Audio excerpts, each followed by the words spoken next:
So much Trey Black. Today we gonna react to Death Battle season finale.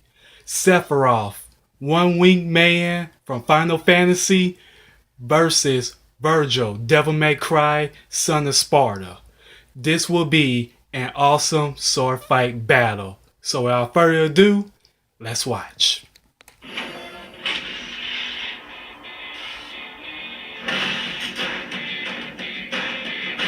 The great philosopher Plato once said, "The measure of a man is what he does with power." But to these guys, power is the measure of a man. Sephiroth, the fearsome one-winged angel of Final Fantasy. And Virgil, the half-demon son of Sparta from Devil May Cry. He's with an iron boomstick. And it's our job to analyze their weapons, armor, and skills to find out who would win a death battle. Through the millennia, legends were passed of a source of unlimited energy, the Promised Land. Unfortunately, all hope of finding this sacred ground had been lost, until the Shinra Electric Power Company excavated the remains of a being believed to hail from the very land they sought. They called this weird, naked purple lady Jenova and thought that if they could bring her back to life, she could help them find the Promised Land. But apparently, they just didn't have any Phoenix Downs. If they couldn't resurrect a being who could lead them to the Promised Land, Shinra decided they would simply create their own. After many experiments infusing Genova's cells with those of a human's, they finally found their savior. His name was Sephiroth. With hair like that, it's no wonder he was created in a lab. Look at how majestic that mane is. According to Final Fantasy lore, Sephiroth has to use an entire bottle of shampoo and conditioner every single time he bathes. Why do you know that? Did you join his fan club or something? For research. But Shinra wasn't interested in Sephiroth for his hair. Instead, he was an essential part of their soldier program. Wait, this electric company has their own private military? I'd hate to miss a payment with those guys, especially if they sent Sep after me. I mean, look at the ridiculously long sword he keeps with him. That's his Masamune. This 7'2" behemoth of a blade is a lot like the Nodachi swords they used back in feudal Japan. But instead of wielding something long with two hands like those, Sephiroth only needs one. Even that speaks nothing of his effectiveness as a warrior. Yeah, you know when people spread legends of someone, they usually make him out to be even better than he really is? It's the total opposite with Sephiroth. With his superhuman speed, strength, and durability, Sephiroth was instrumental in ensuring Shinra's victory in the Wutai War, conquering the last free nation on the planet. He returned home a legend. But all those warm, fuzzy feelings of victory didn't last long. While on a mission to the town of Nibelheim, Sephiroth found a bunch of books on the Jenova Project. That's when he discovered he was a secret science project the whole time. The truth crushed Sephiroth and drove him mad. In a rage, he annihilated Nibelheim, but was stopped by a mercenary named Cloud Strife. Sephiroth was impaled by the Buster Sword and fell to his death. Oh, well, that's disappointing. Which is what I would have said if Sephiroth hadn't dropped into a hole in the ground that led him to the giant Windows screensaver called the Life Stream. The Life Stream is a buried river of energy which basically maintains life across the planet. Normally, merging with the Life Stream is the equivalent of entering the afterlife, but not for Sephiroth. And this is where things get weird, so buckle up. Still conscious, Sephiroth's essence floated through the life stream for years until he absorbed enough energy to rebuild his body. With the energy of the life stream, he could control other beings with Jenova's cells, including the corpse of Jenova, who he manipulated like a puppet and disguised as himself. Oh, what the hell? That's his mom? Who would do that to their own mom? I mean, I know she's a genocidal alien monster, but come on. Probably makes me breakfast. Sephiroth's descent into the life stream offered him even more. It transformed him from a mere super soldier into the most dangerous being on the planet. He's strong enough to throw a man hundreds of feet skyward, move at supersonic speeds, and withstand brutal stab wounds through vital organs. He's got illusion powers that can trick people by creating an entirely fake scenario. He can lift people with his mind, including himself, and then he can just fly. That's how it works, right? Additionally, Sephiroth can cast magic thanks to his on-hand materia. Materia is crystallized life energy which grants different powers according to the type of materia used. This lets Sephi attack with fire, lightning, ice, and earth-based magic. He can block attacks with barrier and reflect, and heal himself with cure and regen. And ever since jumping into the life stream, he's had unlimited access to his magical powers. With his new godlike abilities, Sephiroth began a plan to stop mankind from drying up the planet's life force. That doesn't sound so scary. Does that mean he's an environmentalist, or...? But to do this, he decided to use black materia to summon a giant meteor to destroy the planet and absorb all of its life energy for himself. So, like, an opposite environmentalist. A planet vampire. I mean, we're talking about a guy who kicked a dude through solid concrete, murdered the crap out of a 30-foot serpent with a spike through the face, and tanked a dragon's flamethrower attack without even getting a teensy bit hurt. A particularly impressive feat considering this attack was capable of one-shotting fellow soldier Zack Fair. Wiz, you may need to up your prescription, because that's definitely Cloud. No. Cloud was just recalling false memories there. It was really Zack. However, it was Cloud who impaled Sephiroth pre-livestream with Buster Sword. And holy God, is it huge! It's like 2 feet wide! You'd think a stab from that thing would just cut him in half. But Sep just kind of shook it off. And in his rematch with Cloud, he blocked an attack strong enough to crater the metal around him.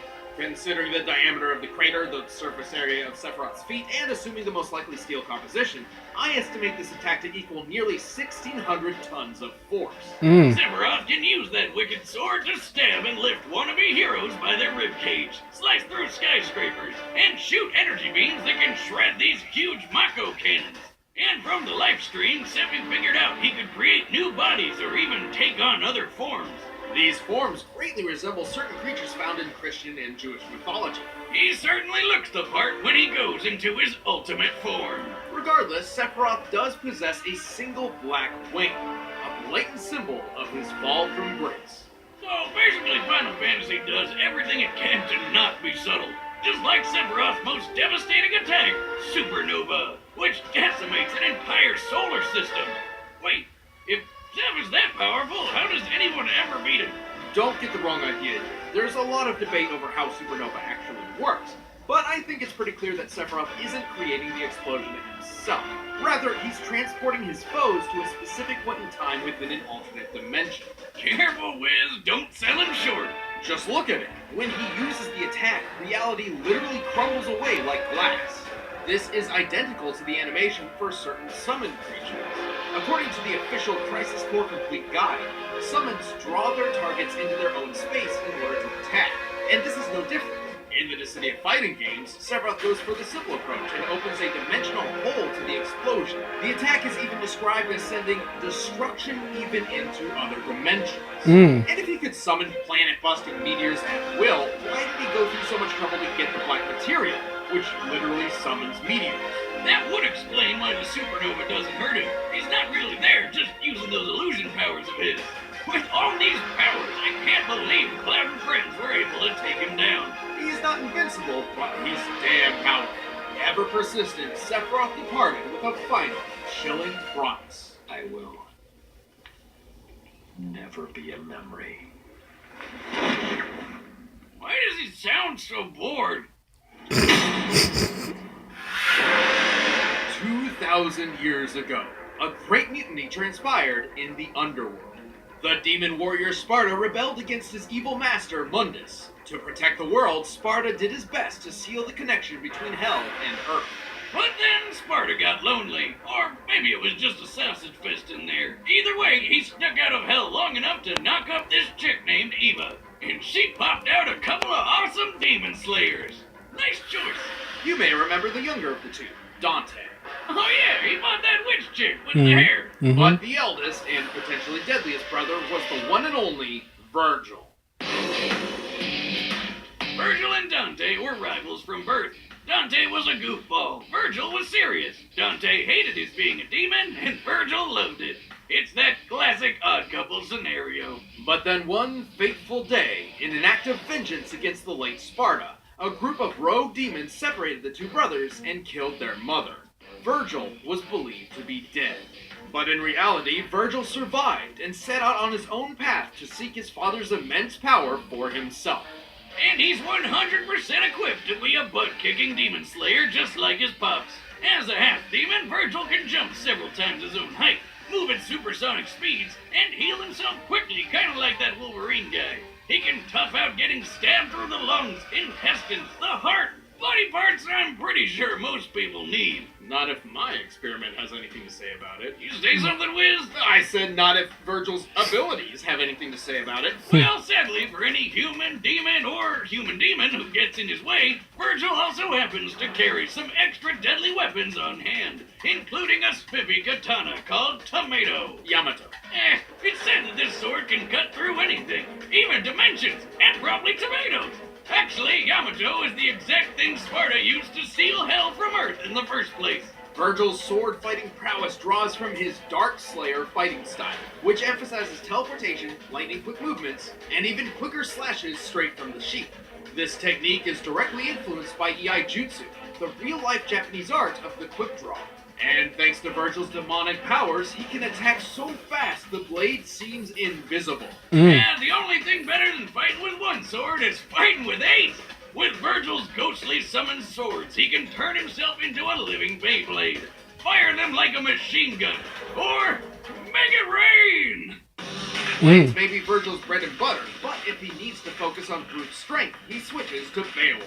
He can charge up blink-of-an-eye punches and kicks that hit like a cement truck made of lead and KO some of the toughest demons in just a few hits. And hey, looks like he digs Street Fighter. There's one more trick up Virgil's sleeve. Thanks to his demon blood, he can access a form known as Devil Trigger. And this mode amplifies everything. His strength, speed, and healing all get a huge boost, making him several times deadlier than before. Plus, he just looks badass. In his quest to become as powerful as his father, Virgil's abilities skyrocket. He's taken down dozens of demons in the blink of an eye, and escaped an illusion from the Sorcerer Arkham, which makes normal people go crazy. But if anything's gonna show off what a son of Sparta can really do, it's pitting him against his bro. Sure, Virgil can easily avoid Dante's bullets, but why dodge them when you can spin your sword, line them all up, and fire them back? Like a boss. In the same battle, they briefly created a 12-foot diameter open space in a heavy rainstorm with nothing but their sword swings. On average, storms can fill a cubic foot space with as many as 30 raindrops. So, Virgil and Dante must have destroyed 108,000 raindrops in less than a second. If Virgil can swing his sword that fast, I bet he'd make a killing mowing lawns, or chopping meat at the deli, or giving haircuts, or doing that thing where he chops bad guys to pieces so fast they don't even realize they're dead yet. Like when he fought Beowulf. The monster, not the weapon. And then he punched him so hard he flew 55 feet up and hit the ceiling. When comparing Beowulf's size to Virgil, he appears to be as large as an elephant. Given what's available, this seems like our best measure of Virgil's strength, but there is one issue. The Devil May Cry series makes frequent use of slow motion to depict the absurdity of these characters, and this could be a similar case. So let's look at another slow-mo feat, the rainstorm fight. At one point, the rain freezes in place for about 2.5 seconds, as Virgil and Dante keep moving, indicating a 14,500% speed increase in real time. Applying the same degree to the Beowulf punch gives us an acceleration speed of about 4,882 feet per second. With that in mind, we can apply our previous data to deduce the maximum height stand ceiling, and determine Virgil's striking strength to be nearly 720 million newtons of force. That's a lot! It matches Virgil's incredible toughness, too. We already mentioned his super healing factor, but it's even more overpowered than you think. Virgil once got completely cut in half, but healed so fast that it's impossible to even notice. And his regeneration ability can be worn down. Yeah, that's how this weird jester guy beat him. But it takes a lot to pull off, and Virgil can always just use Yamato to hop through dimensions to get away if he wants. Sadly, Virgil never got to rule the demon realm like he wanted. Instead, the Demon King Mundus permanently transformed Virgil into his puppet, irreversibly manipulating his mind in the process. And then Dante kind of, exploded him. But one or two losses against someone who's basically goddamn Satan hardly makes him a weakling. Hell and Earth trembles before the power of Virgil. It'll be fun.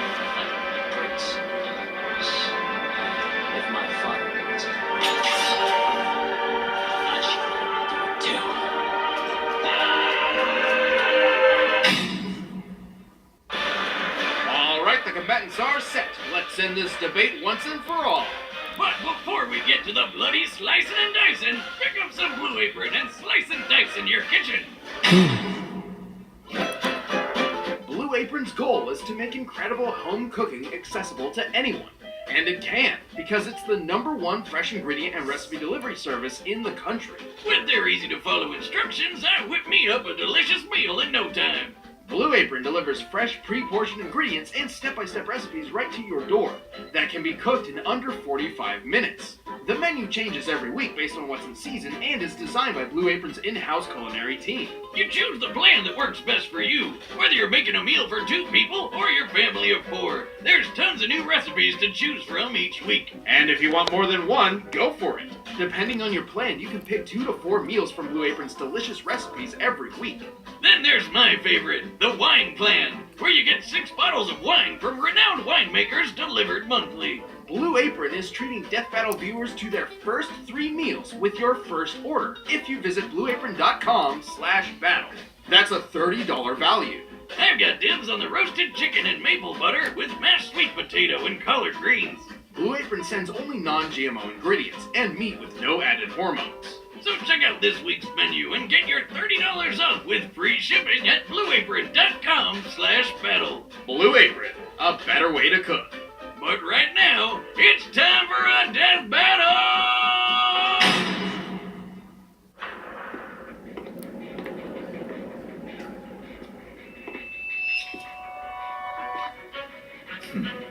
You are powerful.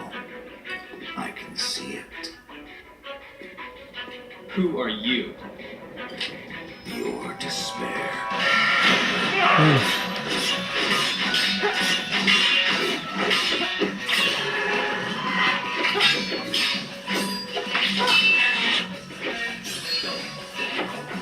It's getting good.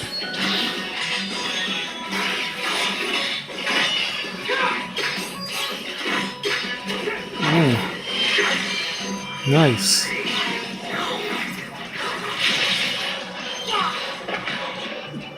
Nice one, Sephiroth.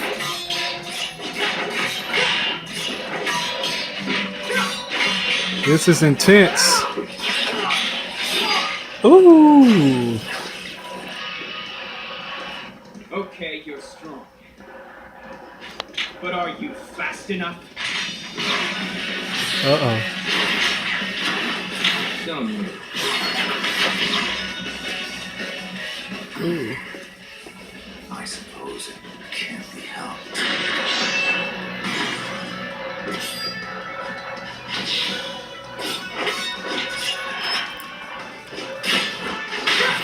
Mm. You're fake. Stop wasting my time.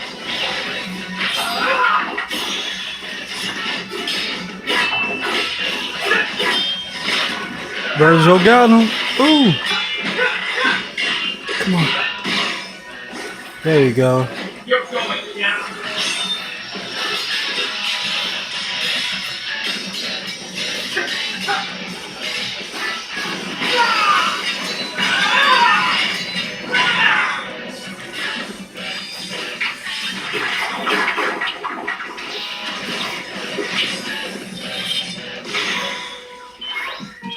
Behold the truth.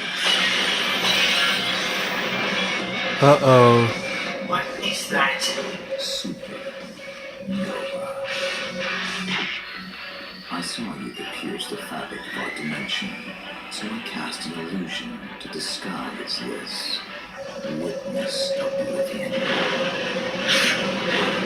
It's over. Mm.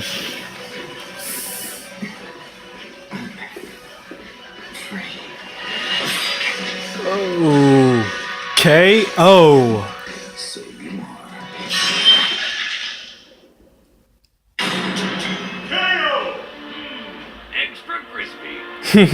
Were extremely powerful swordsmen. Yes. But Sephiroth's cunning and stronger abilities led to his victory. Wait a minute, I thought the lore said Virgil's sword could cut through anything. Why didn't it cut through Sephiroth's sword? Yamato was a unique weapon, but its legend clearly exaggerated. On multiple occasions, it's clashed with Dante's blade and even a common rocket launcher without cutting through either, and sometimes requires an exuberant amount of force to cut through tougher material. But let's discuss the real facts. Like strength. So Virgil with Beowulf could do 720 million newtons, right? But there aren't a lot of good Sephi strength feats to compare. First, let's compare Sephiroth to a fellow first-class member of the Soldier Fighting Force, who had also been experimented on with Genova cells, Zack Fair. Remember him? He's the knot cloud guy who fought that dragon. At his peak, Zack could cut through a large metal door with one swing, seemingly with most of his strength. Given the size and width of the door, this feat's sheer strength comes out to 980 million newtons. And Sep was way stronger than Zack. In fact, if we look at their strength stats when they fought that dragon, Sephiroth was 3.5 times stronger than Zack. Sephiroth's strength output at over 3 billion newtons. That's almost as much force as 30 Hiroshima bombs. Strength isn't everything, though. Virgil was technically faster than Sephi, but Sephiroth has handled people of similar speeds before. Plus, Sephiroth could survive plenty of hits because his healing power is broken. The capabilities of Virgil's healing factor was nearly unprecedented, but it had its limits. In contrast, Sephiroth's healing abilities were only limited by his pool of magic, which was unlimited. Well, he also had to take some time to cast each healing spell, but that's why he distracted Virgil with his illusions. We know Virgil was susceptible to illusionary and mental attacks, as it's happened to him multiple times and even led to his in-canon demise. And Sephiroth's illusions could hide his ultimate technique. Yeah, Virgil's healing was pretty awesome, but it was never gonna hold up under an exploding sun to the face. Virgil put up a good fight, but he couldn't match Sephiroth's superior strength, magic, and techniques. Looks like this devil's cried for the last time. The winner is Sephiroth. If you like this video, give it a thumbs up, and I'm going to see you on my next reaction. This has been the Montre Black. Peace.